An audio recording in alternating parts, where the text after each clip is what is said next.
You just want to go early, or you want to wait for the 5 minutes? You just go early. It's fine. At least we can just start chatting and all that. Says we're live. People hear us? Oh boy, I see it. Mute that.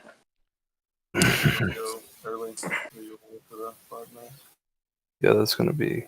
Yeah, I muted it. If I have to listen to myself through you. You don't want to hear a constant echo. Yeah, dude. We'll just get rid of the awkward introduction by going live and just being awkward from the very start, right? No need for awkward introduction. No. Well, I mean, everyone can hear us. Okay. Cool. Okay, so we have lists and a mission packet to go over for our tournament. What do we want to do first? Set this up real quick. Give me 1 second.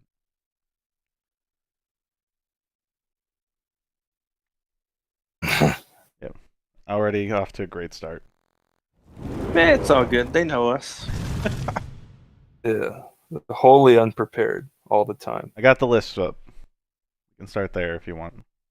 And dude, we're 45 seconds in. Already being made fun of in the chat.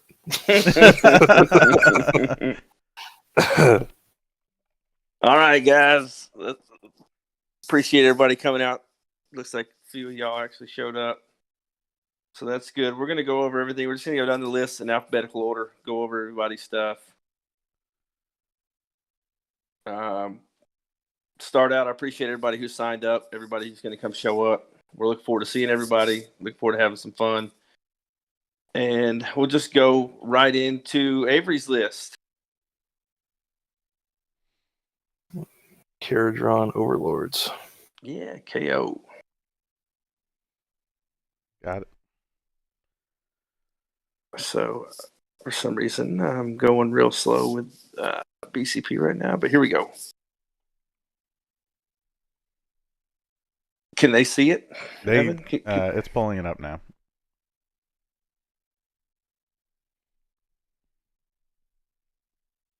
All right, we're going to start on the list. You got a Lord Ordinator, Endrin Master with Endrin Harness, Supremely Stubborn, the Artifactist Grudgehammer, 3x10 Arcanaut Company. The funny part about this list is he's got a steam tank in there. That's super cool. Big ironclad. In general, like way different than what you expect to see, right? You have Barrack Thring, and then you have the gyro bombers and the steam tank, like you said. Yeah. The things that kind of hop out to me is it's just going to be like a little bit of an awkward list to play because it's KO that's high drop, so you won't have the ability to dictate turnover or turn order, which I'm not sure if Avery cares so much about it. I think he's playing the models that he wants to play, and I'd like wholly respect that. That's how you should be playing Age of Sigmar for sure. I agree. Very cool though. I can't wait to see a steam tank and we've seen an iteration of this in a little local tournament. He had something similar to this. He does have Thunderers, and this is cool list, man. He's still got an Ironclad and Thunderers flying around killing stuff. So don't it's not it's not a lame duck list. Just because you don't see Warp Lightning. It'll still rip your face off, but it's not. Yeah, it's not Ziflin, Warp Lightning Vortex like we'll see later by a certain individual. Ruthless. Yeah. High wounds though. I know you guys can't see it on there, I don't think, but got 136 wounds. 136 wounds. That's pretty good. Mm-hmm. It's funny. A lot of the meta is shifting to that 90 to 100 wound, area. So a KO list with this many wounds is going to be tough to deal with. People are used to just dealing with the big boats, but there's a lot of bodies in here with the Thunderers, 30 Arcanaut Company. Yeah, I'm a big fan of the where is it? What does he have? The Det Settler Spar Torpedo. Mm-hmm. I love that thing on the gun hauler. It's a really good combination of a little smaller model that runs around and just rams a bunch of mortal wounds that you're not expecting into a unit. Mm-hmm. like that a lot. And they get really fast, too, with all of the extra movement that they can conditionally get. And I like those. I like gun haulers a lot. Yeah. KO, man. Nothing KO bad to say KO. about it. Yeah. Yeah, still shoots.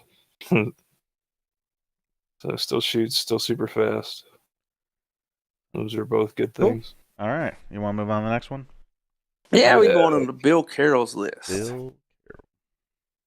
Go ahead and give the rundown. I know you've known Bill Carroll for a good little while. So. Yeah, you guys, this will be the first 2-day event that I've ever seen Bill go to, which is really exciting. He's a really good player. He doesn't necessarily always play the most broken stuff, but he's a really good player. He's a fun guy to play against. You guys are going to have fun. He's running his night haunt that he's pretty. I love the list. I love the Black Coach. I love the Mongol. Super cool. But he's got the Dreadblade Harrow, Knight of Shrouds on Ethereal Steed, which is cool. With the Ruler of the Spirit Host, that was I was like, he's got a Ruler of the Spirit Host and no Spirit Host in the list. That's pretty cool. Pretty cool little play there. I like the interaction that the chain gas have with the chain rafts, where they buff them, I believe, like let them reroll ones to hit or wound. I can't remember. I think to hit, and I think they reroll ones to wound based on the unit Spirit size. Torment, maybe. I think the Spirit Torment gives them a reroll too of some sort or something. Yeah, so he's got all of the support pieces to buff the chain rafts, which you don't usually see. You don't see those awkward like offset units in Night Haunt. You don't really see Night Haunt in general. So he plays it well, and it's an awkward army because you don't see it a lot. So maybe it's not the strongest army, but it's played by a really good player, and it's something that people aren't used to playing against. So I could see him having some success with this list for sure. Yeah, a lot of movement. Everything flies. Everything's ethereal. I mean, if he gets a good charge roll, he's going to fight you twice before you ever get to swing. And then he's playing Death Rider, so that triggers on a 9 instead of a 10 on the Black Coach and the Hex Race. Yep. And he's playing Double Battalion, so he's got enough CP to power all of his charge rerolls and teleporting from the Dreadblade. So it's a well-crafted list for what he has available, right? It's Night Haunt, but and he doesn't usually like list craft very much. He doesn't really he plays the things he wants to play.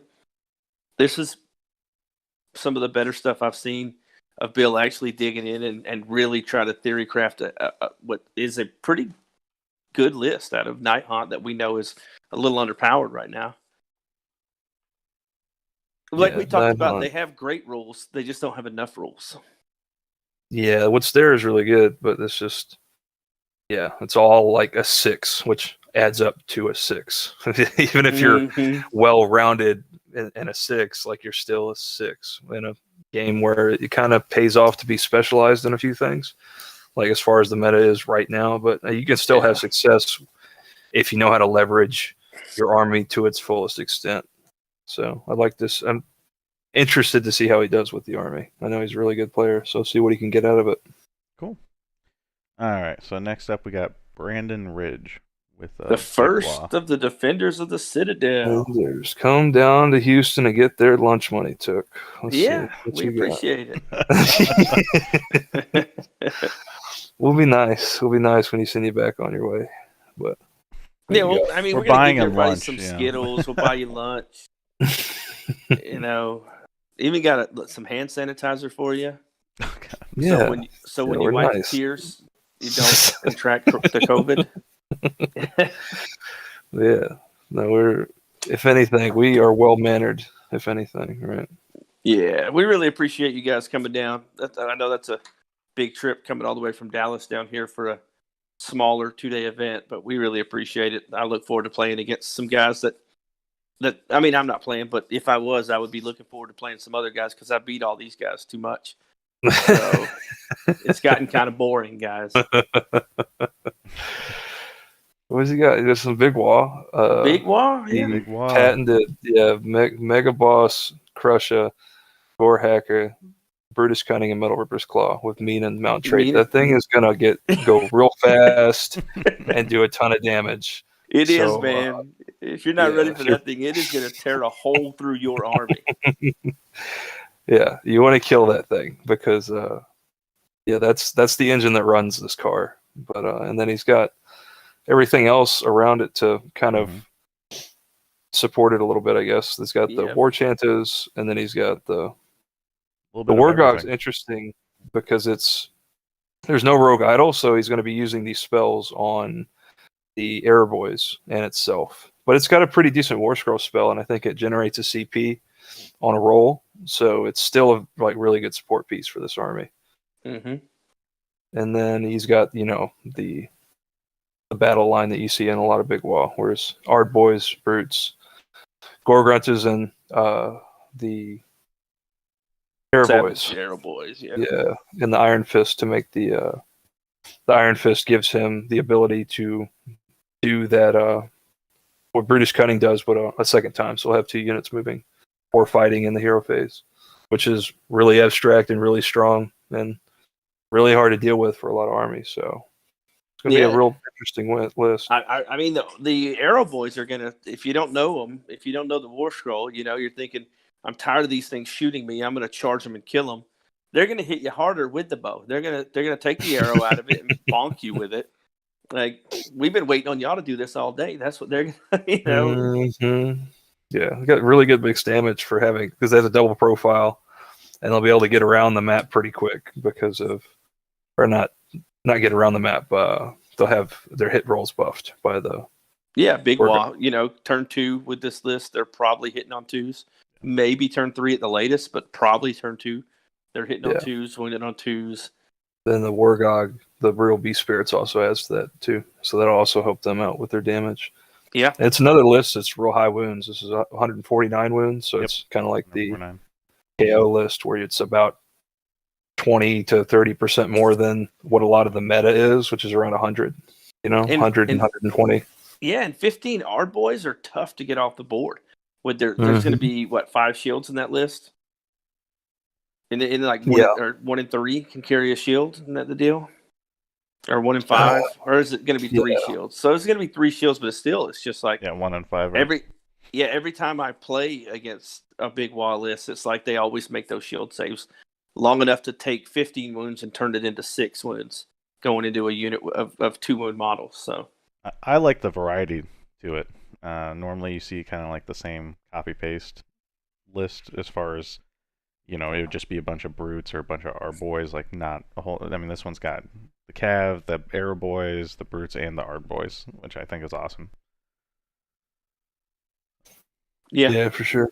I mean, just that statement you made about most of these lists that showed up to that are in here, like everybody's just playing the stuff they want to play, and that's awesome. Right. We're not a lot of meta chasing. It just everybody's playing the stuff they want to play. So I think this is going to be a fun weekend. Looking forward to see how it turns out.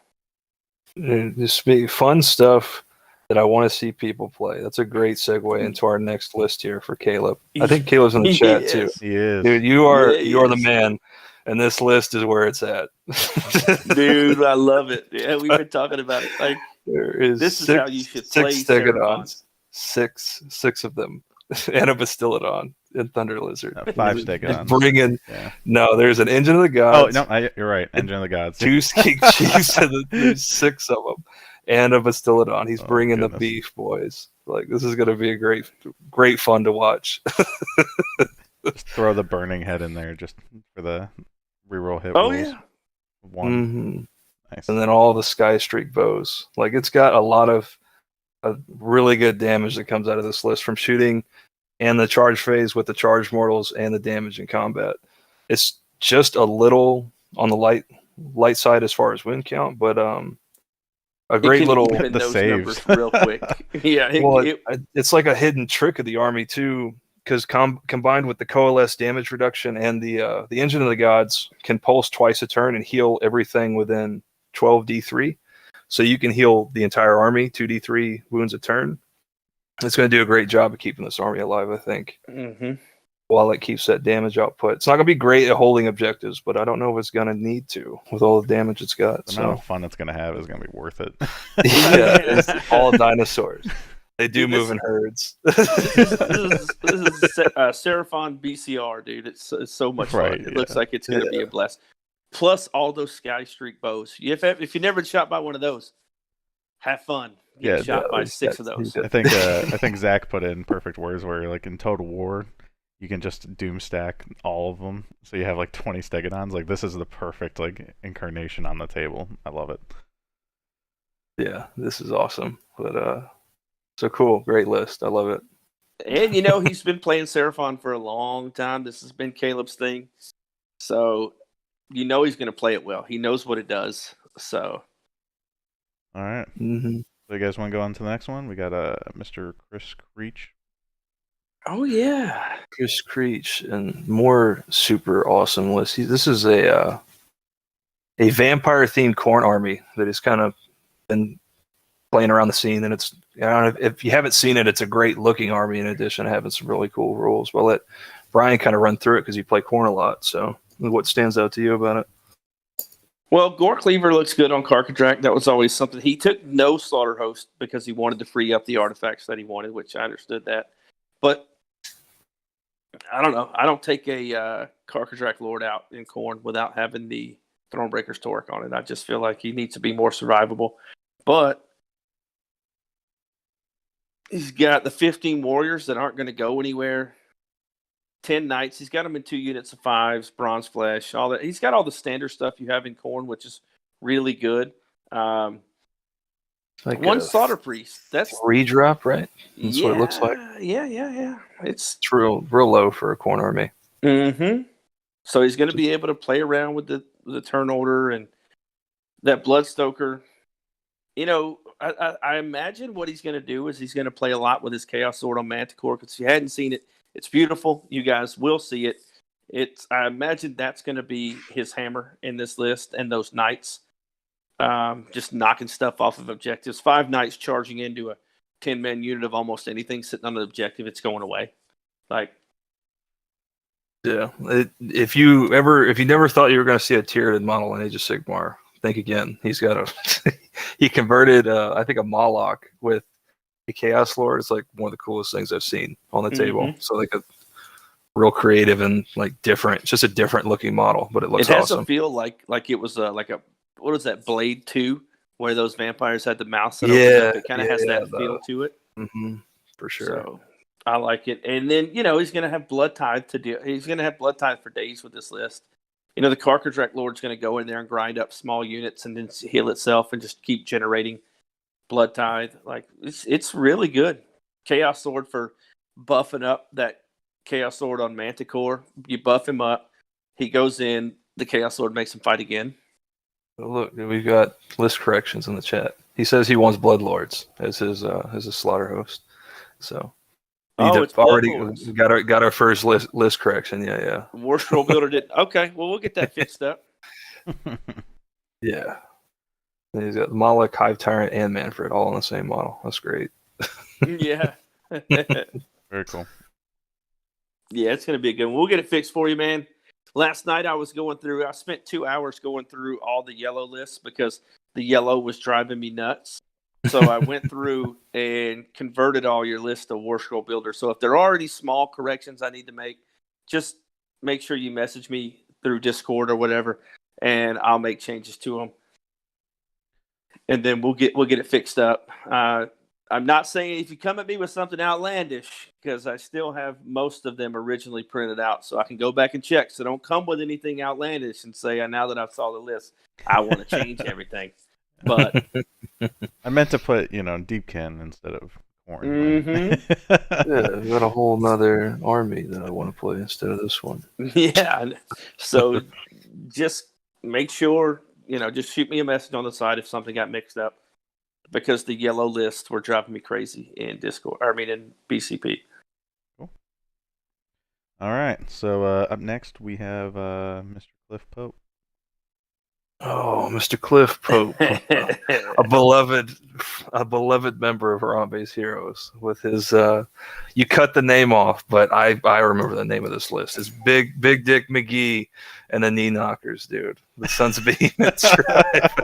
You can't get away from that name. Yeah, it's one of the iterations that you'll see with Sons of Behemoth. It's got the double mega and then the 6 man crushes. There's not a lot of variation in that book because it's got like 7 pages.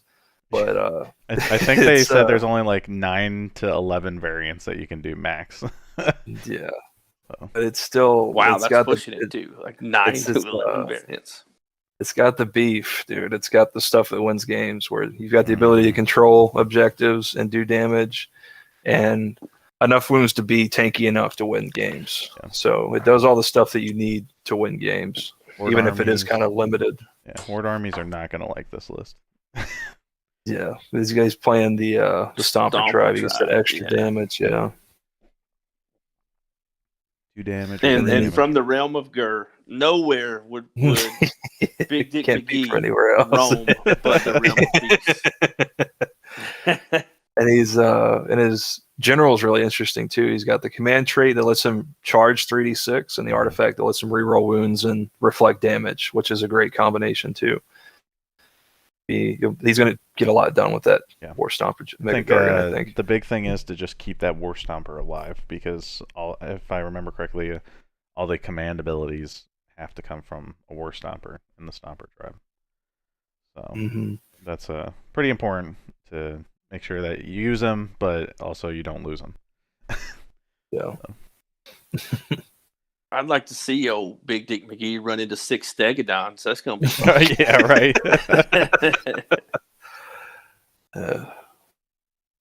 Cool. All right. Cool. Well, now, I guess up next is mine. It's you, dude. What you got? Let's see.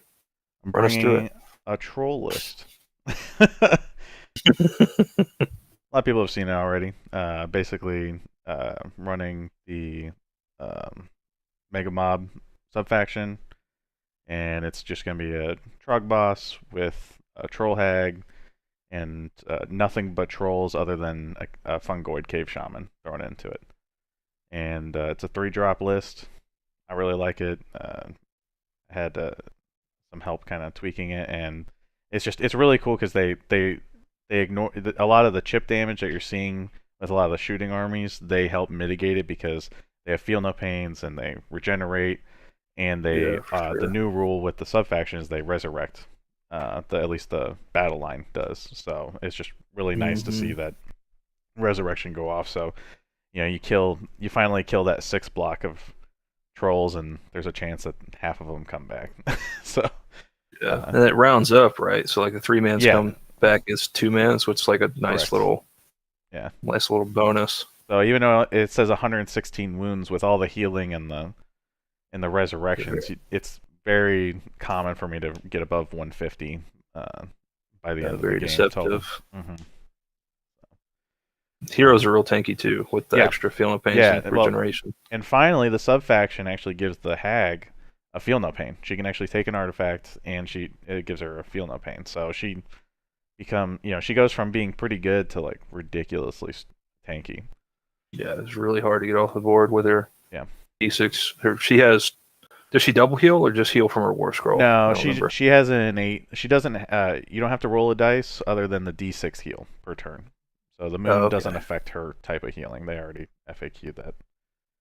Sadly, I wouldn't mind the double healing on D6. That'd be pretty nasty.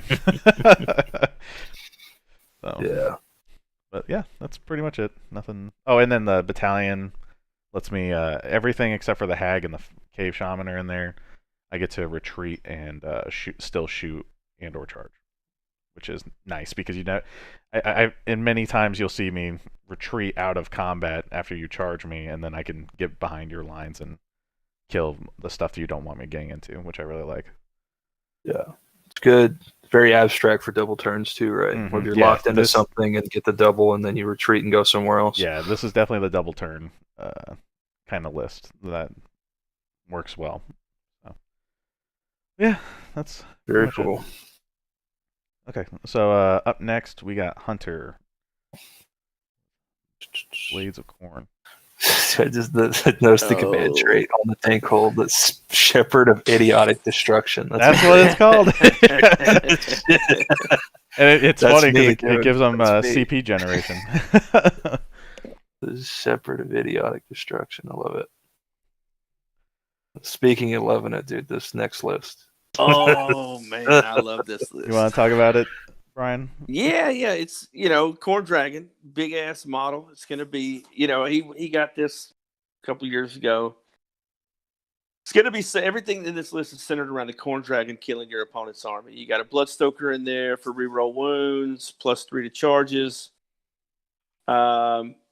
It's also going to be a little based on the Slaughter Priest also because he's playing Flayed, so it helps the Slaughter Priest. I think it's the artifact. The Slaughter Helm lets them reroll ones when they're wholly around the general, like within 8 inches. So it allows you to get those around, right? Yeah, it instead allows of you to staying close to the altar.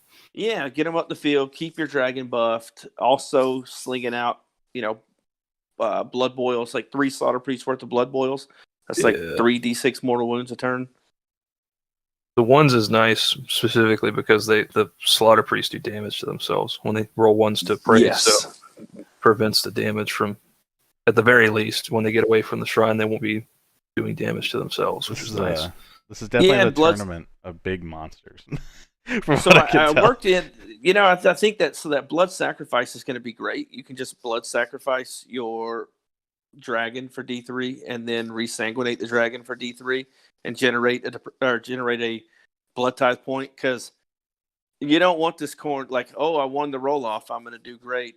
Oh, wait a minute, you're going to spend 4 blood tithe or 3 blood tithe, whichever one it is specifically, and your corn dragon's going to fight me in my hero phase. Like, sits in a pile in and fight me in my hero phase. So it's all based around buffing that up. He's got 15 warriors that are going to be really good. Like if I mean, I don't know the mission packet right off the top of my head at the moment, but in any mission where you got to hold your back objectives, 15 warriors will do it great. Sitting there with bronze flesh, 3+ save, re-rolling.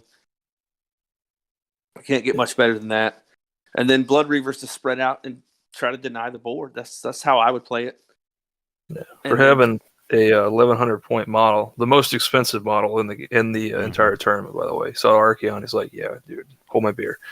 But for an army with an 1100 point model in it, 113 wounds ain't bad. Like, it's still a decent number of wounds for how much he's got invested in the dragon.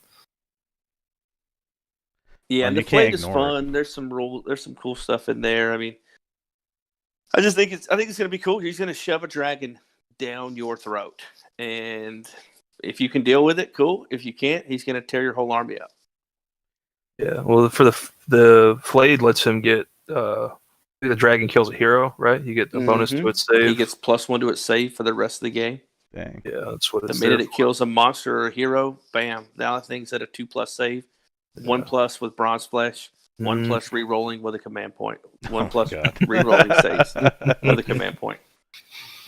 Yeah, it'll be very. And the army with blood sacrifice can almost generate command points at will, because with the blood tithe you can just spend a command point or spend a blood tithe point and get a command point. So it will have plenty of CP if it wants it, if that's the route it needs to go.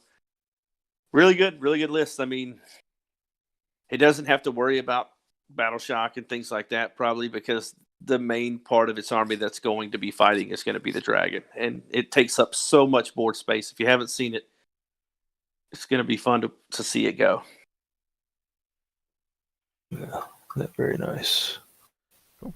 What's up next? We got James with his Lumineth. Mr. James West, the Lumineth. He premiered at the last Fat Ogre tournament, like last weekend, right? Mm-hmm. The week before. Beautifully painted army. It's going to be in contention for best painted easily, I think. And it's a little different than a lot of the Lumineth you see is like kind of built around tech lists. So he doesn't have any of that. He's just got infantry stacked up behind more infantry, and that traditional Roman legionary style with the horses, the archers, and the spears. So it's got a really cool look to it, really good play style, really strong rules because it's Lumineth. It's kind of what stands out to me. Yeah, total eclipse. He's got spell redundancy, which is great. He's got his wardens putting Lambent Light on things for his sentinels.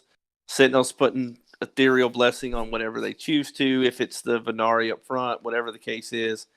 It's just really good. I saw it. It does look fantastic when it's on a table. Just straight up like a Roman Legion. I liked it a lot when I saw it.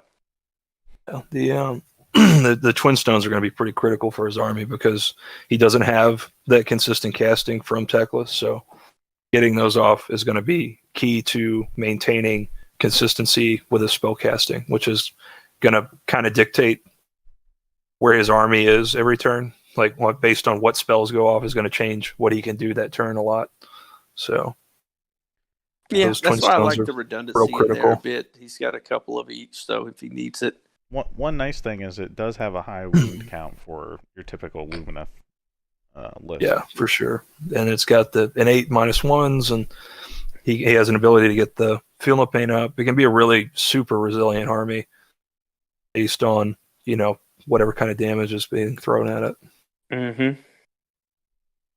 Yeah, I like it. It's a tough army. It's a typical James army. He takes what everybody else is playing and doesn't play that. Typical James stuff. It surprised the hell out of me when I saw it. I did not ever think we'd see him on Lumineth just because. Yeah, he's like, I'm working on something. Like, what are you working on? Yeah. Don't want to talk about it. You'll see. Yeah, you'll see. Cool. All right, so up next we have Jeff with Slaves to Darkness Ravagers. Oh, Jeff Millsball. That's a buddy of mine. I've been helping him get this together. He's been helping me paint terrain. It's a Slaves to Darkness Ravagers list with, what do you call it? The Nurgle thing that makes you take mortal wounds on 6s when you're hitting it. 6s to wound. When you're fighting it, do mortal wounds back to you. So, a super cool list, super fast. It's going to fly across the board. If you don't, it's also a 3-drop, I think, maybe 4. And you got Bellicor and Horticulus are outside. So yeah, so 3 drops. Yeah. So he's going to go flying across the board. Horticulus is going to slime. He's going to put a tree on the board because that's what he does, and then the whole army gets to run and charge. So yeah, very very cool concept. 2 units of 10 knights are just going to take turns tearing you up in your deployment zone if he can pick turn order. If he can pick turn order, you're not getting out of your deployment zone until turn 3. Just deal with it. Unless you have a teleport to get out of it, you're just not going to get out of your deployment zone. If I'm playing that list, you're stuck. I'm going to put everything into you, and we're just going to tie you up there. And all the command points in that whole army are going to be used a lot. That's the only real problem I see is there was just not room to get more command points. And the CP and that there's no War Shrine either is the thing I see. Makes me sad. Yeah, he really wanted Bellicor. I didn't want Bellicor. I wanted a War Shrine. Bellicor's got his positives too. He's fixing to have an awesome model too. Oh, right. Yeah. You got to get those games in with this one. Yeah, and you can kiss that 240 points for Bellicor goodbye because I don't think he's going to be that ever again. Now when that new model drops. That might run into some trouble doing damage to things that will circumvent his Ren too. I can see there's not a ton of mortals other than the ones that deflect when his army dies, right? Yeah, that's it. Just whenever you're wounding him on 6s, you take mortal wounds. That's going to be a little trouble. It's got the Binding Damnation on Bellicor. That's a fight last spell.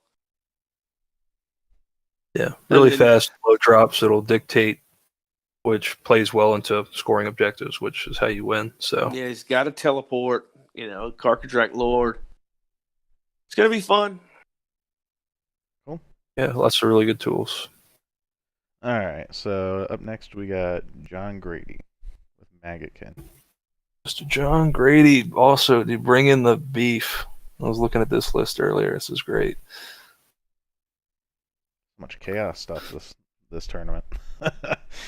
Yeah, I think it's actually the most popular Grand Alliance, right? One of them. Either that or yeah, I think so. Maybe. Certainly at this tournament, I think. Maggotkin. We've got count them, dude. 45 putrid blight kings and a blight cyst. So I hope you brought the ability to just do bulk damage, or this list is gonna laugh spam you in your deployment zone. Yes, it is. 210 wounds. Oh my god. Yeah, and low drop with an outflank. So yeah, he's there to play objectives and do enough damage to play objectives well enough to win the game. This is what this list is going to do, and it's probably going to do very well. I can see this being a contender for the tournament based on the tools it has. So, be very, very interesting to watch how it navigates the matchups that it pulls. Great unclean one with the Wither Stave. That's a big base for Wither Stave. That's awesome. Mm-hmm. Big bubble of reroll your 6s. And it's deceptively fast too because of the running and charging. So you see 4-inch movement, but that's not really 4-inch movement. That's 4 plus the 3 from the Doomsday Bell, and then running and charging. And the wheel also gives them movement bonuses too. So that army can get real fast, real quick. Mm-hmm. So don't let 4-inch movement lull you to sleep. Yeah, they can put the wheel where they want it most of the time. Like, it's cool that Nurgle has that wheel. It's a cool rule, but it always ends up on the same 1 or 2 things, until late game. But it's good. It's a good list. Yeah, it's a little inconsistent with the spell casting. You can he's got the bow blade, so you can give himself +1, but it's still all 7s with no rerolls. So it's a little wonky as to whether he's actually going to get the spells off, which is the only kind of drawback to Nurgle right now is they have inconsistent spell casting. But other than that, they've got all the tools that you need to win games. Oh yeah. Look at all those Blight Kings. That's crazy. Dallas brought it, you guys. Dallas brought it. We got Stegodons. We got Blight Kings. Oh, man. Yeah, they're here to win. They came to play, dude. You got to get the games, dude. We'll see. Cool. All right. Well, next? After John, we got Joseph Grady with Lumineth Rumlords. Yeah. We got the brothers Grady here. And another Lumineth list, and if I remember correctly, this one is different. Yeah, IR with 78 wounds. I like it. So he's got he's usually you don't see people bring the Elidothlarian with Teclis because of the wound total that he's run into, but it's cool to see that he's brought it, and it'll be cool to see how it performs. But he's got a lot of points tied up in heroes, which is the only kind of drawbacks. Is really low model and wound count, and a lot of points tied up in a few heroes. This list says, "Catch me on Arcane Power." Catch me that. He's got He'll be very, very good at that for sure. Ethereal Blessing spell on the Sentinels. Yeah, to make the. There's a few things in here with with 4+. Teclis has a 4+, and the Wardens have a 4+. I think the Cathalar and the Archers have 5+. He's also got the Dawn Riders too. The 5 Dawn Riders will help him play objectives well. As also, they're not battle line because he has an uneven number of units, so he doesn't have the Wardens to make them battle line, which is a little bit of a hit to the unit, but not much. They still kind of perform the same way. Yeah, and then Goading Arrogance, still really good. Don't run your Corn Dragon into Goading Arrogance. No, it's just you got 1,100 point models sitting in place. Yeah, you got a big paperweight. He's got a big piece of terrain on the middle of the battlefield. He's got really good endless spells too. He's got the Geminids, the Twin Stones, and the Spell Portal, which are all very good in Lumineth because you can cast them with your units, and all those things line up well with the faction abilities that you want to use too, like the Searing Light from Teclis and the Shining Company stacks very well with Geminids, and the Twin Stones just makes everything cast better. So that's 3 almost essential endless spells, I think. Until GW pulls their head out of their rear and realizes that AoE mortals don't need to Lumineth too strong, portal. Please nerf. No, that's not what I'm saying. I'm talking about Spell Portal in general. We are all thinking it. No, Spell Portal does not need to have AoE mortal spells blasted through it. Yeah, we got another one. There's a few. There's a few of those AoE mortal wounds things that'll go unnamed until later. There's a few examples of those later. We don't have to talk about them now. They'll come up later. Yeah. Okay. So up next, we have Justin Oh, And he's he another has one of the heroes, Iron man. Jaws. He moved away recently, so we don't get to see him as much as we like. But it's awesome that he's coming down to play. He's got the Iron Jaws. Pull his list up. 2 big boys. Yeah, I like this list. 2 Maw Crushes. 2 Maw Crushes, and he's 2 got. Vortex. What has he got? Yeah, the Live to Fight, I think, is wound rerolls, and then the other one's got the Metal Ripper's Claw. So both of those are going to be doing big damage. He's got the Iron Fist to make them move in the hero phase. That's the crux of this list is going to be those 2 things and how much they can get done. Yeah. And he's got some good support with the 6 War Grunt is also like a big enough unit to get things done, but it's going to be most of the power of this list is going to be channeled through the mega bosses for sure. Oh yeah, and you got that big Metal Ripper's Claw. I don't know if that's the top artifact of the game, but it's definitely been in both lists so far. I mean, but -3 rend on that thing is pretty good.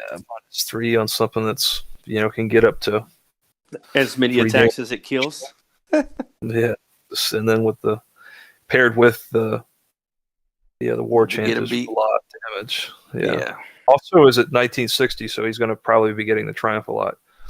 So that's a good number to be at to get those triumphs, which are underrated in my opinion. A little bit of low wounds for a destruction list, but it don't matter. I mean, I'm saying it doesn't matter because I think those Maw Crushes, if they do what they need to do, you're going to be at a low model count too at turn 1.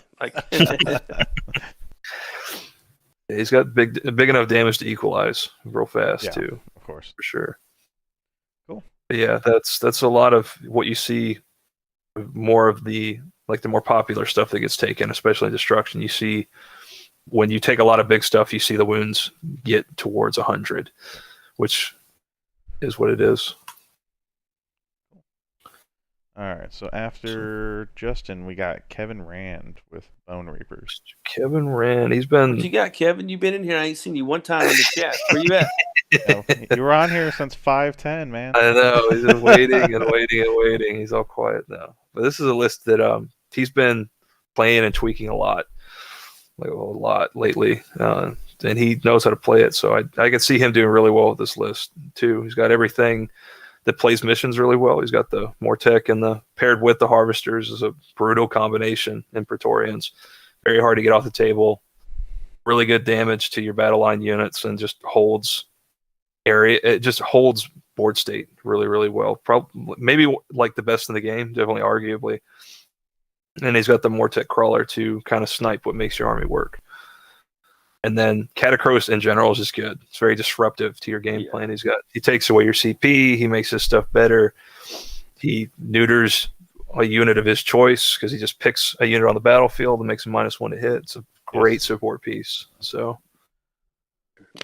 and then if he gets lucky, he can get it off of the terrain piece too, right? -1 to hit from that too. Yeah. The Mortian's an interesting take. I want to see how that performs. He's got some strong rules, but they're really limited. So I'm going to see how he winds up applying Mortian in general. He's got something that I think he can auto kill units, but he has to be in combat with them or something. Yeah, he's got that real close auto kill ability. Very limited, but he's also a wizard. So doesn't say what spell he has equipped. Pick your spell. Pick your spell, Kevin. Yeah, Kevin, shoot me a message whenever you can. Let me know what spell you want on there. Shoot it to me on Discord. I'll go in there and put the spell on there. We can no longer edit lists. Lists are locked. So if there is a change or a mistake that you see, again, just shoot me a message. We'll get it fixed. It was 12 to 2 a.m. last night is when I was fixing these things. So it was late. So I may have made some mistakes. All right, so up next, we got Kyle. Well, Kyle, Mr. Valdez, just on the podcast a few days ago. I should go check that out. Other one.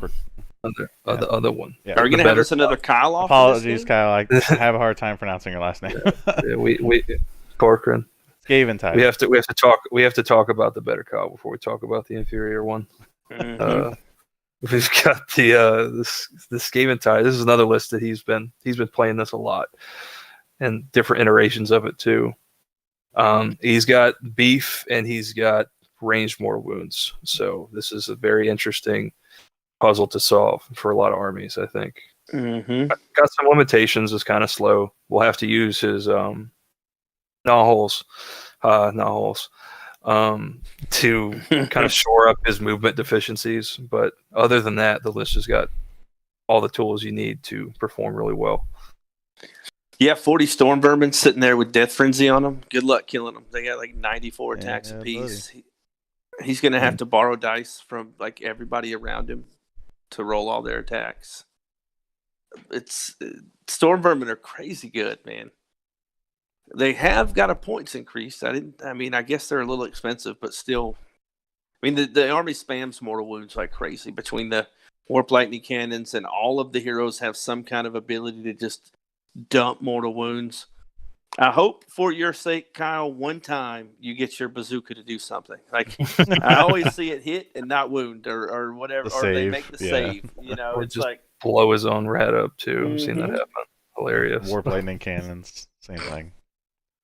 Yeah, I mean, it's a scary list, man. It can dump mortal wounds out there. It just has the normal Skaven issues with being a little random. You know, it's going to kill itself. It's going to do as many wounds to itself as your army does to it. So it's pretty funny. But he's well practiced. I was hoping he'd bust out the hell pits, but I get it. He's had bad luck bringing those hell pits back. But I think he was on a record or something with how little like times 31. Yeah, something ridiculous. 31 games in a row he's not brought a hell pit back, or 31 rolls. No hell pit back. Like, oof. Never ever. It's just not destined to happen. All right. So now we're on to the other Kyle, Mr. Valdez. Other Kyle. Yeah. He's bringing the big chaos granddaddy, dude. Archaon the Everchosen, and where he should be, host the Everchosen. This is real similar. What Brian plays a lot, so I'll let you kind of run through the list. Yeah, I do. I play some host of the Everchosen. So I mean, Archaon in host of the Everchosen is insane. He's got the Dark Prophecy roll that he gets to hide his dice and roll and tell you who's going first. He's going to generate an extra CP just for being there every turn. So he's going to generate 2 CP a turn. He's playing him in Slaanesh. So, you know, he's got it's not the way I like to play him. I like to play him in Nurgle, but Slaanesh, he's just different. He exploding hits. And so the last time we played, I think if Marathi could have been Slayer of Kings, he would have Slayer of Kings turned on 2 dice. So that would have been pretty funny. So Mask of Darkness, he's got a teleport. He's got his Marauders. Everybody by now knows what happens when Marauders teleport. They're going to make their charge and they're going to kill what they hit. But 20, I think he should be. I mean, he should be at 40. You just should be at 40 in this list because there's no battle shock army wide while Archaon's on the battlefield, because everything in his army is more afraid of him than anything in your army, as they should be. Yeah. You want to keep your rend too. I think they lose their rend at 20. Yeah, and 20. There's so many units out there nowadays that at the start of combat they just deal D3 mortal wounds to you because we're Lumineth and we didn't already have enough. I got you, Ryan. No, but I mean, I think 40 would be. I would like it better if it was at 40. But he's got the Marauder Horsemen for some real mobility in that army that you need. That's mobility that you have outside of your teleport, which is really cool. He's got some Varangard, 6-circle Varangard piling in, fighting twice with exploding 6s. You can do some serious damage. Especially those ensorcelled weapons, 2 damage. It's a lot of attacks, a lot of damage coming out of those Varangard. Yeah, I think they jumped to, 3 damage? Because of on the charge, or is it 4 damage? I can't remember. No, it's 2 damage on those on the charge because they're base 1, but they get +1 damage on the charge. And then 6 circle gives them 1 too, right? That's what gives them the extra damage on the charge. Yeah. So they don't. They're only 2. It's the spears, the fail spears that I run that get you up to yeah, you up to you're 3 right. on the charge, Right. and then 4 with Nurgle on 6 is the wound. So it's cool. It's got a lot of mobility. It's got a lot of tricks. I mean, Archaon has quite possibly my favorite command ability with the way I like to play with By My Will. He just slams it in, just slams something into you, and then By My Will it, and it's going to fight you again. He's got 2, great ones. He's got that, and he gets no turn order too in this. Yeah. Like that's awesome. Like both of those super strong abilities. He's going to give it. He buffs Varangard in this list, gives him another +1 to hit, and he's just Archaon. If you're going to play him outside of Khorne, in my opinion, if you're going to play Archaon, you play Reapers of Vengeance or you play him Host of the Everchosen. And this is a good list. It's going to be fun to see what Kyle can Slayer of Kings this weekend. The rule is if he's Slayer of Kings, that he gets to snap the head off of the model and puts it on his tower like a trophy. He's got a trophy rack already there for it. So cool. It's a good list. It's going to be fun. Kyle's a blast to play. If you've never played against Kyle, you'll have some fun. You will enjoy watching him roll well. Is the kind of fun guy he is. Yeah. You also got to go look at his 3 foot tall Archaon. Oh my God. Whenever he gets there. I think it'll be the tallest model in the entire store. Just find the tall model. I think right now at Fat Ogre they're having construction done to raise the height of the door to get it through. Yeah, might it just be compensating for something? Perhaps, I don't know. We'll see. What do you compensate for, Kyle? Alrighty. Well, moving on. After Kyle, we got Mitchell with Ideneth Deepkin running Domhain. Yeah, this list I like a lot. This is the new Kellian Core and the new Broken Realms book, and it's got really good composition. The Leviathan got a ton better in the new book, and then you have the Alapexes and all of the Morsar and the Ishlian Guard that you would ever need for battle line, and then you have Volturnos and the Tidecaster. So the only thing I see missing from this list is the Soul Scry for Outflank. That's gonna take away some of the I guess a fear factor that the army has. But other than that, this list has got a lot of really, really strong tools. And I can see this list doing really well in this tournament because that new Achillean Core made all of the things inside of it way better. He also doesn't have the net launcher. And put the net launcher on your Elapex guy. That's what he meant to yeah. I love your list. I love your list. Where's the net launcher? Where is it? That's like the best. You can blame it on Brian profile. if you made that mistake. No, I didn't touch this one.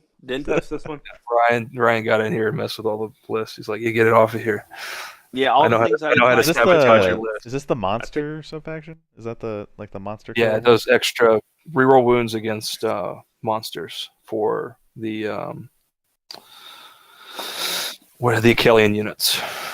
If you guys watched our tier list, this is the shit we were talking about for Deepkin. Like they've been running rampant through Europe. I think they're gonna take over. I think they're gonna do some work here now. I think like this is a good list. It's gonna go in my top 5. It's in the runnings to win the whole thing. Yeah, I agree. Especially a lot of the shooting, being able to dictate where they can put their shooting is going to help a lot. Those matchups. Yeah, you place that out there. You know, one of the guard out there, the Ishalen, and just watch them. All that shooting just be targeted on unrendable eels. That's crazy good. Mm-hmm. Well, he's got enough of them that even against some of this KO stuff that can go wherever it wants, he can build a screen with the Ishlan guard and make it where you can't get inside his bubble and you have to shoot them. And then if you're in range to put all of your firepower on the Ishlan guard, the Morsar are going to tear you up afterwards. Not only that, but I assume I assume Domhain runs the same order, like the typical order for Deepkin as far as the turns. Yeah. So if so, everything's like a 2-up save. Turn 1 anyway, so not much you can do with all that shooting, and you shoot into unrendable stuff, and it's like, all right, well, I just got to roll a 2 or better. Yeah, Oh, yeah. but it Good and it shit. helps against a lot of armies that have multiple shooting activations, because as long as that unit stays alive, you have to keep shooting that unit that you've already kind of chewed up. So even if it's a shield deal with 1 wound left, like 1 shield deal with with 1 wound left, you can't split your fire. You have to put all of it into that shield deal before you can start shooting other things, which is also another just a very strong facet of Yeah, Forgotten like Nightmares. if you choose like an ironclad, it's like that all that ironclad shooting has to be declared into that unit. So Yeah, exactly. super cool, Mitch. Good to see it. I think he was on the internet trying to like peddle Achillean King models because he bought so many of them. He like cornered the market I on think he Achillean had like Kings. 5 or 6. Yeah, he's like everyone is with Pokemon cards now. He's like, if I buy all the Achillean Kings, Yeah, he people have to come to me he eventually. game stopped the Achillean Kings. He bought all of it. Like, you got to come to me if you want an Achillean King. All right, so up next, I don't know who this person is. Very Lumineth? close and near and dear to all of our hearts. Yeah. This is your kin, Mr. Miller. I'll go ahead and let you explain this list. I know you've played a ton You've against played it. it more than everybody. I mean, yeah, it's just the most annoying Lumineth list my brother could come up with. I mean, incredibly strong. Of course, Teclis is going to be the centerpiece model, and he uses it very well. I mean, it's not as simple to just, even if you have shooting and stuff, it's very hard to get Teclis off the board. I think I've only killed him twice in the total times that I fought him with all my armies. And then, magic is just, you might as well just throw it out the window unless you are Seraphon or something that can get around that, because it just, you have that auto unbind, and just overall, like, Teclis he carries a lot of weight with him. That 660 points is some of the best points I think you can spend. And then, of course, the Cathaler with the goading arrogance, just like we mentioned in the previous list. You don't want to get your heroes anywhere near that. So some of these lists that are hero monster heavy, gotta be very careful with that. And then a ton of the wardens and sentinels. You got 3 blocks of 10 for each. So high. It's hard to hide. You can't really hide from the shooting, and it's gonna be ranged mortals. So that's really difficult to deal with. And of course, with Syar, you have the Aether Quartz with the plus save, and then you can spend 2 to get a extra save or something like that on there. There's just lots of tools. Really crazy. Yeah. I mean, it is one of those armies where you usually go up against it and you have to like kind of change your playstyle around them. This army makes you play your army completely differently, and it's something you can only experience fighting Lumineth. This army makes you not play your army. Let's not kid ourselves. Okay. There's some things that like you have to completely change your playstyle around. But as much as I like to bitch about it, they are beatable. I can't deny that. It's in my top 5 because I know Ryan's capable of 5-0ing with this list. I know he's capable of it, even if he doesn't believe it. I know he's capable of winning the whole thing with this list. Yeah, he is in my top 5. I know we haven't gotten to the predictions yet, but I think it's definitely one of those lists that I would have no doubt or no surprise if he ended up winning all of them. So, and then to top it off, which this is one thing that I think Ryan has done that I haven't seen any other Lumineth list that we've looked at is that the guard, the allying in the Deepkin guard, having that non-rending. Plus, the big thing is they fly. They also get the Feel No Pain from Teclis' spell, which is insane. So now you have this unrendable save eel that also has the Feel No Pain that goes along with it. And they fly 14 inches. So they can keep right up with Teclis the entire time and create a great screen that has caught me complete. I mean, it usually can't get through them in one turn. So it just ties you down and allows Teclis to get right up in your face, but you can't touch him. And if you manage to get in combat with a hero, he's just gonna goading arrogance you. So definitely a crazy set of skills that this army has. It's definitely, if you don't know what you're going up against, it is going to be a very incredibly frustrating fight. So yeah, the eels are really good too because there's a lot in this army that you want to focus on killing besides those eels. It's not going to be a target priority with Techless and the archers on the board, so yeah, they fly around and like grab objectives. They always wind up grabbing an objective that you didn't think they could get to. Yeah, and just play the game well. They do the things that make you win games well. Yeah, and you can't really. There's nothing that you can just try to ignore, and the problem is those sentinels, that mortal wounds really stack up with the chip damage over the course of the game, and most of the time those are the units that I end up having to ignore the most, and so they very rarely ever see combat unless they need to just be on an objective, and they can shoot pretty much anywhere from the map. So really good. And then of course the 3 endless spells that we talked about in the other Lumineth list, the Geminids, the Twin Stones, and the Spell Portal. You're also seeing that. It's just the typical pairs combo. So well with the playstyle. Yeah. It is 93 wounds, so like that's the weakness of the army. It's just it can only be in so many places at one time during the game. Because I mean, with 93 wounds, you've got to make up a lot of ground against. I mean, you see some of these lists have in excess of 200 wounds, so twice the wounds that this list has. So it does have to be played efficiently to make that ground up, because you kind of start in that deficit for sure. Yeah, it's definitely. I think the biggest thing is if you let them go first, you have to be prepared for them setting up everything. And the big triple combo is that he's going to most likely use his spell on you with the spell portals. Can't think of what the name of it is. The Searing Light. Searing Light, thank you. Searing Light combined with the shooting from the archers, and then you're going to get the spell where it's 2 CP for every time you use a CP, which goes until his next hero phase. So even if you double turn him, that goes the entire time. So usually you get 1 CP for most armies until turn 3 that you can use. And then, of course, -2 bravery. So it's just... It really, for those armies like the destruction armies we mentioned and stuff like that, when you have that low bravery, that really messes you up. So you'll lose a lot of stuff to battle shock. I've had entire no auto pass and really low bravery. I've had entire units just run off the board. It's definitely a nasty combo. It's a great list. Like it is great, Ryan.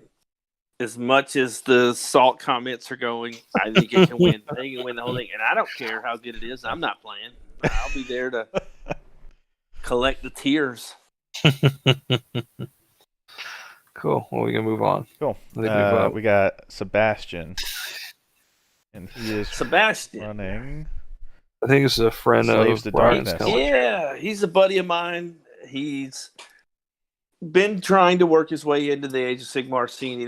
He's very ADD. He catches a look at something shiny and buys a different model from the one that he's been working on. So I've been trying to get him into the game. Talked him into coming out and playing, and he's going to play my ever chosen list. And that's the one that I ran. So pretty standard 40 Marauders, going to teleport with By My Will, with Battle Shock Immunity, probably going to be re-rolling hit wounds, and you'll have to deal with them. And then Archon and the Vanguard are going to work their way up the field while you're trying to deal with 40 Marauders in your backfield. They're going to kill something. They'll probably even the game out real quick. It's low wound count as well because you got an 800-point model in there. But it's all Mark of Nurgle. So -1 to hit against your shooting, +1 damage on 6s. So these are the Vanguard that we were talking about earlier. So when they got 2 damage on the charge, +6 circles going to give them another damage, and then if they roll a 6 to wound, they're going to do another damage. So the spears could potentially be flat 4 damage, and the horses, the hooves can be flat 3 damage on the charge. Yeah, and they do a good job of operating independently of the Marauders as well, because Archaon can point at a unit and like mark a unit and make you reroll ones to hit and wound against that unit, right? So you can attack 2 different pressure points at the same time. You don't necessarily have to like throw all your buffs on either unit. They kind of still work, because you can give them the save reroll, which they use better. You can get them down to 2+ rerolling saves and rerolling wounds, and then point at something to reroll the ones to hit. So you're basically proxying demonic power in 2 spots. And you can kind of pick and choose which unit goes first, because the Marauder's going to fight when they die, and the Baron Guard are so tough that they can go into the chaff units and eat a pile in, not take any damage because of the save reroll and the 2+ save. And then so you can afford to go with your Marauders first, because you really want to prioritize that first activation so you get to pile in when you die, and get the second activation too. They work really well in tandem with the army, I think. Yeah, if there's an army here that can really chew through those Blight Kings, I'm not saying that the other ones can't, but I've seen this one do it. Like, I've seen this one make 20 Blight Kings go away in a turn. Like, it's capable of it. It's a good list. I'm going to be practicing with Sebastian this week, getting him, trained up, get him an activation sheet, get him to know how to actually play the army. It's a good army. It's going to be fun for him. He'll have a good time with it. I'm sure he'll make, I'm sure he'll have it. He's a great guy to play against. He's never going to be a bad time. So it's a good list. I don't think I lost too many games with it in 2020. I think maybe 1 or 2 at a tournament. You're gonna have to leave him alone. You're gonna have to leave him alone at the tournament, Brian. Just like let him, like the baby I'm not going deer. near it. Yeah, he's just gonna. I'm gonna release him into the wild, dude. You're gonna give yourself a aneurysm if you stand next to him too long. If I go near it, yeah. Everyone knows here we can't watch somebody else play our list. And most of us that are competitive players, we stopped watching battle reports because I can't, or at least battle reports that involve our army. Because I'm sitting there, I'm keyboard cat. Like, you didn't do that right. Is there a reason you didn't pile into that thing and tag that too? Like, oh god, I can't. Yeah. Like, I'm gonna let him go. He's gonna have fun, man, and he's gonna have a big Archaon to play with. All right. Well, up next, ready to move on. We got Cmax with another one of the boys. Finally, to see Cmax come out. It's been a while. He's been real busy for the past year or so, like a lot of people have, obviously, and hasn't been able to play much. So it's awesome to see him come out and play at a tournament. And he's bringing Stormcast. I've seen him play this before. He plays it well. He's got a lot of tools that help win games. He's got the ballistas and the sequitors with and I think he's okay. Yep. It's this variation of it. So those things in tandem play objectives really well, because you're basically trying to hold and catch units with the sequitors and chew them up with the ballistas, and that's how it plays, and it's simple but effective. So yeah. It'll be real interesting to see how he performs with this list, because I think he's, despite the reputation of Stormcast as being just a weak army in general, I think that this has got some play. Yeah, it's got some teeth, man. How he does with it. I'd like to see how people get their way around these ballistas, man. They'll reach out and touch you. They got a lot of shots, or it turns into a lot of shots. A lot of hits. He's got all the drops. He puts either the ballistas go on the field and everything else goes up, or everything else goes up and the ballistas come down. And that's kind of how the army plays. So it allows you to position your units very well turn one. Whereas normally an army might have some trouble with its setup. It lets you get to where you want to be on the battlefield quickly. So and it's hammers. So you might kill a unit of sequitors and he spends a CP and puts a unit of sequitors back on the board. Yeah, those 20 mans it's brutal when those come back, for sure. Yeah. That's 40 wounds that he's got to bring back. So could be fun. Lord Ordinator to help with the casting, that kind of thing. I mean the shooting. It's a fun list. I can't wait to see how it goes. That's a good point that Kayla's brought up in the chat too. It circumvents the -1 to your damage that Coalesce bring, because it's all 1 damage. It doesn't care that you reduce the damage. So that's a real interesting interaction that I hadn't thought about. Yeah, this versus Blight King's the ultimate stalemate. Yeah. It's just who gets on the objective first. Mm-hmm. So All it'll be fun. right. So up next we got Trevor, and Trevor has Sons of Behemoth, Stomper tribe. So a second Big Stomper beef. tribe. Oh, look, it's the exact same list. Same thing, except for a Gatebreaker The instead of a Kraken Eater. Yeah, dude, it's almost like there's only 4 or 5 war scrolls in this book. No, but it's super cool. I love these. I love these giant armies because of just the way they play. Because they just do everything that you need to do well to win games, and then they look great on the table. It's all big giant centerpiece stuff.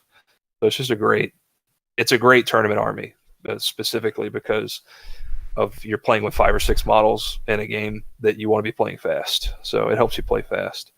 It's got the very shabby command trait.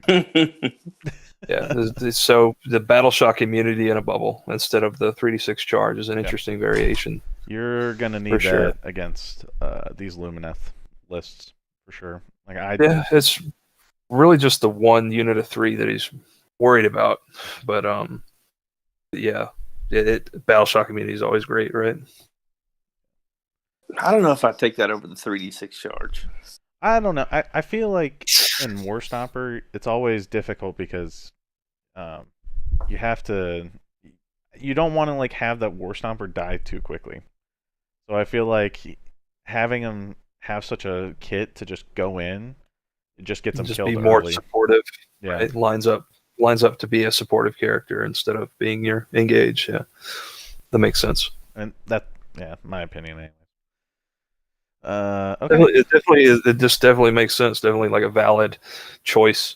They do 2 different things, so it's not like a linear comparison. So it's definitely interesting to see that there's 2 different styles of this list, at least. Yeah, I think it's cool. I mean, it'll be good to have Trevor back out. I haven't seen him since I think the last time I saw him at a tournament was like the pre-Slambo tournament here locally. So it'd be cool to see him back out. A lot of people are getting everything together to come play. It's awesome. Mm-hmm. All right, and last, but certainly not least. Now he's the least. Would you like to for sure introduce? Mm-hmm. Random fellow. Last and least. Everyone's favorite Harambe's hero guy, dude. Mr. Zachary Kennedy playing Vortex of Fun. Is that a good description of what this list is going to do? Vortex of Fun. Just he's playing the KO list. He's playing the nuts, man. This is one of the strongest lists in the game right now, I think, with the Warp Lightning Vortex and Ziflin. Yeah, with low enough drop to dictate. Like this list is going to be real scary for a lot of armies. So that's what stands out to me. He's got the 2 battalions to be really low drop. That's going to make him a little lower on the model count, but if it's played well, I don't know if it's going to matter a lot of the time. This is going to be a handful for anybody to deal with, I think. Be interested to see how he performs with it over the course of the weekend. I think any list in the hands of Zach is a tough. Yeah, for sure. That 3 model rectal probe that you're going to get thrown on your army turn 1 is. He's going, dude. That was the right combination of words to get him wild. Look at him in the chat. Need to get like a Zach face emoji for this. Easy, dude. Easiest game of my entire life. But he's got the Vortex, which is great. An interesting variation that he's doing with the chemist that has the Vortex spell in the bottle. He's putting Tough as Old Boots on. You don't see this a lot, and it's going to make his character 7 wounds instead of 5, and that'll give it a lot of survivability against anything that's trying to snipe it, which is really the only weakness of that character in that kit. Is that if that character dies, you also lose the 80-point spell if you can't get it out. Mm-hmm. So that shores up the counterplay to that. And then also the flare pistol is very integral to his list as well. He's going to mark something in your army and re-roll hits with everything in his army that shoots that unit. Like super brutal and KO. So when he wants something gone, it'll be gone. Yeah, you just point and it's if you got a high priority unit, you pick one to never move, and you pick the other one to never have a chance to move. Between the Vortex and just shooting the other one. Yeah, 2 Maw Crushes. I got Warp Lightning Vortex, one of God. them, Flare Pistol, the other one. Now they're both rendered useless. And he's got good battlefield role saturation too. He's got that's not something that hasn't really come up yet, but is a important part of playing GHB missions now, I think, is to have a solid just inundate all of your battlefield roles, right? You have your leaders, battle line, behemoths. Yeah. You have all 3 of those things that are extra scoring in a lot of these GHB missions, as we'll kind of go over when we go over the mission pack here in a little bit. One of the behemoths too for some of those missions, because it's big enough to tag 1 or 2 of those objectives. Yeah, especially like the Ironclad's long enough to get both. Yeah, for sure. Very cool. Well, so what are you guys thinking? What are y'all thinking for your top 5? Did you guys want to do I guess top 5 to win overall, and then I guess we could do like top for each No, we just pick our top 5. Who do you think is our top 5 performers? Because that will encompass if they're the top 5 and they don't podium 1 through 3, they're going to get best in faction and things I like could that. just kind of tell you what I like. The list that stand out to me is something that's going to challenge for like 4-1-5-0. That's kind of what like lists that I look at that I expect to see in that tier, like on those top tables. And that's I probably going through the list. What makes sense to me is Zach's list. Sebastian's got a good enough list. Ryan's got a good enough list. The Dom Hain list for sure. Kyle has a good enough list. Kevin's got a good enough list. I want to say Joseph Grady's list, but I just think that 78 wounds is too low to perform consistently enough to get into that tier. But the Maggotkin list, I'm really excited to see how that performs. I think that's definitely going to be a contender. And then you've got like a tier under that are like the dark horses, right? You've got the like the Thunder Lizard, there's Glog's Megabob, and then and so on and so forth. But like the ones that I said before that are the ones that stand out to me for sure. Yeah. And then you have like a tier of armies that's like a little bit underneath that with the right matchups could challenge those armies too. So how about got a really good spread, really interesting spread of armies. How about you, Brian? What do you think? Yeah, I think like Gavin said, I think we got an interesting spread and almost on the same page. I mean, I think Dom Hain for sure can run it. I like all those Blight Kings. They're one of my favorite little like infantry size models in the game, even though they're a little bigger. They're super cool. I think that list can do it. I know for a fact that Sebastian's Archeon list can do it. Ryan's list, I've been telling him for a month now that I think it can. And obviously Zach's list, I think, can do it. There are some sleepers. Your list is sneaky good. Like people will just look at your stuff and look right on past it because it's trolls and no one's made trolls work, but it's really good. Yeah, I think I'd be surprised. Jeff's Slaves to Darkness Ravagers list can play. Yeah. It can play with these lists. It's fast enough. It's got the tools. If he can figure out how to put it all together, because he's relatively new to tournament play with Age of Sigmar. Well, he's not new. He just hasn't done it in a long time. So the relevant stuff he won't be as familiar with. I think just as low as the player count is at this tournament, there's nowhere to hide here. Nope. Like the good players are going to separate themselves very early in the tournament, and you're going to see like maybe some people play. I mean, we'll make sure the pairings don't happen twice, but it's going to be like, I mean, there's 22 players in 5 games, which means, I mean, you're going to play 25% of the field. Yeah. You know, so there's just nowhere to hide. Like you're just not.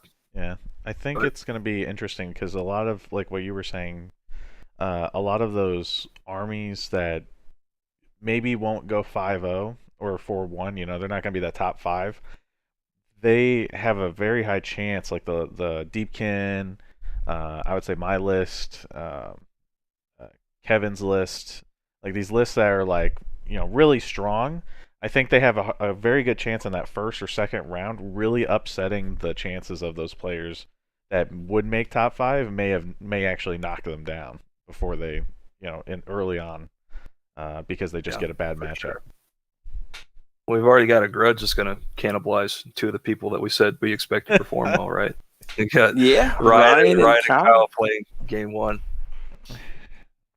Which we could kind of, I mean, you want to go over the mission pack now? Yeah, I mean, give me a second. I'll segue into it. While he's getting that pulled up, I'll talk a little bit about day one. We're going to, so Friday night, we're going to be up there. Gavin and I, after we get back from the gym, are going to go up there and start working on getting some tables set up and stuff. And if you come out, I can go ahead and get you registered. That way, all that part is done. Or get you checked in, not registered, get you checked in. And then 10 o'clock, the doors open.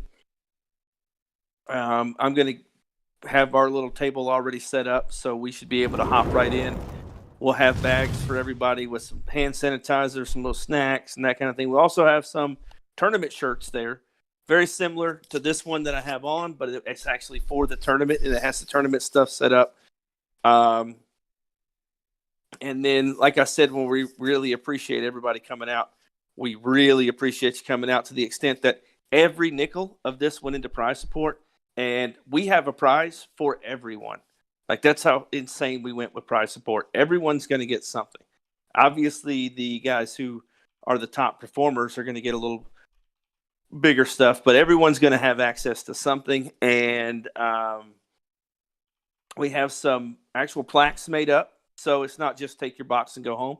I think it's cool to always have a little, like, I can take it home and put it on my shelf of, we got best in faction for all 4 Grand Alliances. We have best in sports, best painted, and best overall. So there'll be little plaques made for everybody. And then, like I said, we'll have some t-shirts for sale for the event. And now that we got this pulled up, we'll just go right into that. Yep, I got it up. So I guess, Gavin, you're the one who put it together. You want to go ahead and go over it? Yeah. So I put it together. I was looking at other tournaments, some other packets from other tournaments, and what I noticed a lot of the time was 11, 12, 13, 14 pages, and I was like, yeah, that's stupid. So I tried to cut this down as much as I could. If y'all see errors, which I'm sure this is full of, talk all about it in the chat so we can get them fixed. But kind of got etiquette and expectations, right? And a lot of this is centered around, I would really, really, really enjoy if everybody here just tries to put the fun of the entire tournament and their opponent ahead of their own, right? That's kind of what this etiquette and expectations blurb is about. I know that everybody wants to win, and I know that everyone likes to win. But I think if everyone could do that, it'll create a really good tournament experience for everybody. So that's kind of what all this is about. I've got a nice little joke about here, trial by combat. Y'all got to go in the parking lot for that, by the way. You can't do that in the store. Y'all can go outside, do that shit up. I'll video record it, put it on the channel for everybody to see. Yeah, the camp vote for yourself is best painted will be at lunchtime on day one. Everyone's going to lay their armies out. Everybody's going to go by and pick the army that they pick for best painted, and everyone gets one vote. And there's no rubric or anything like that. It's just the army that you like the best. You pick that, and you write it down and bring it to us. You can't vote for yourself, or we will laugh at you, and we will make sure everyone else laughs at you. Yeah. So pick outlined a little bit later here. My bad. Jumping ahead. Jumping the gun, dog. But yeah, scoring mission rules is another. It's kind of just the general gist here is explaining how the scoring works. And if you went to any locals or other GTs, it's the same exact format. It's 16, 12, 8, 4, and 0 is your major, minor, draw, minor loss, and loss. Those are your base scores. And then the secondaries in here. And I went ahead and I preset the secondaries because I know that there's a big portion of the field that hasn't played games in a while. So I just wanted to kind of just expedite the pregame as much as I could. I know that it's going to make some people sad that you can't choose. I took your choice away. Yeah, call me Joseph Stalin. I'm taking all your choices away. So is what it is, right? Of course. But we talked about that on day one. It's going to be really if anybody's in a hurry to get out of there, day one is going to be really compact. So we felt like that would make it easier if we just picked them. And then if you have one of these terrain pieces and you plan on using it, this is a good. This is how we're making it fit in the way that like our meta plays it, right? Because we don't do terrain rules, so it kind of creates some friction there. So this is how you play your Nexus or your Realm Shaper engine if you are bringing one right there. So that's it. That's all the scoring and mission stuff. We're gonna have lunch on day one, so that'll give everybody time to have adequate time to judge their painting, because you don't have to leave. We're gonna go pick up some pizzas. We're gonna bring them in, and that way, you're obviously more than welcome to go get what you want. But we're gonna have some pizza there, so everyone can take time to look at the armies. Oh yeah, also scoring. Like, did you get that? Excuse me. No, on the prize support, you're either fully painted or you're not.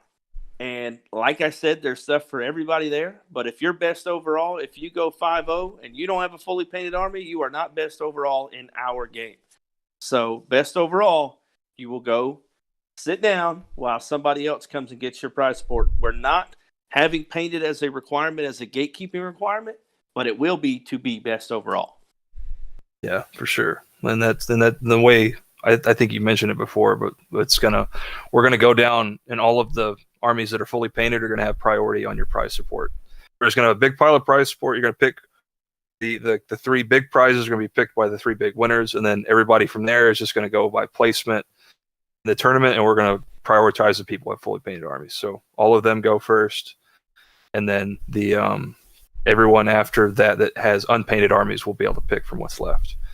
Have enough for everybody, but that kind of gives the people who fully painted their armies a reason to have fully painted their armies, right? Did we talk about the top 3 prizes, how you get it? Did we already say that? We can do that. So best overall. First off, I want to bring this up. Goldmine Games donated all of these top 3 prizes. They gave us, I went down there and met with Mike. He gave us $600 basically worth of product. He gave us a Feast of Bones box, a Lumineth box, and a Aether Wars box. So that's going to be our top 3 prizes. And it's going to be best overall, best painted, and wooden spoon. Because if you showed up here and you went last, you need a new army. So can you explain real quick for the people who may not know about wooden spoon? All right, wooden spoon is the guy who goes dead last in this competition. And if there are 2 guys tied for it and one of them is painted gets the wooden spoon award. Yeah, and there's 2 guys tied for last that are fully painted. We're rolling dice, dog. Yep, we're just going to roll it out. The real loser. The one who rolls the lower one wins. Yeah, the lowest die roll out of those 2 ties that are fully painted. Yeah. Yeah. So I really wanted to bring that up. The stores, like Atomic is making some donations. Fat Ogre's making some donations. And Mike came through and made some great donations. I mean, all these stores, I can't thank them enough. I know we're recording this, so hopefully they'll have time to go back and see it. These guys have been fantastic. Our community down here in Houston has just been phenomenal this year on supporting the community and the growth, to the fact that we got a brand new player coming out to this event that has actually 3 that have not played in a competitive event since I've been playing. So that just goes to show what this community does to help foster the growth. So we're really appreciating everybody. So very cool. Okay, so are you guys ready to release the games? I have them kind of hidden on the tab here. Yeah, let's show more about more about the paint scoring and sportsmanship. That's just more of kind of what was up ahead. You can read over that when you'll pull up the PDF for yourselves. But yeah, go ahead. It's going to be a little bit of a delay, right? But yeah, we'll get it going. Not for them, though. It'll be live for them. Yeah, y'all can drum roll. Y'all can drum roll for the new missions here. Game 1. Look at what we got. Game 1, Places of Arcane Power. And for anyone who has any complaint about these missions, before any grudges or any of this was made, this mission packet was already made. I got the receipts. God, that's so specific of you to say. Why would you say something like that?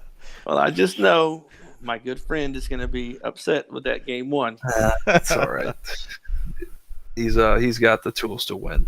He So absolutely the does. auxiliaries Despite are what already he said. chosen on this? Is that how we're doing that? Yeah. Yeah, So like I auxiliary- said earlier, I wanted to make those auxiliaries preset, just so people that maybe aren't as familiar with a GHB or how those missions work. Perfect. I didn't want to create more of a wait time in the beginning of the game. I just want to get people into the game because I know people are going to be playing a little slower, right? Yeah, honestly, I think it's I wish it was more like this in the sense that the auxiliaries were just rolled on, or a person chose one each, or whatever the case is, and it went off of that. So I definitely like this method. But as far as the scoring, though, it's still the same for everyone. You're going to have your two that you're trying to get, and then they're trying to get the same two. And if you deny theirs, you get extra points on that.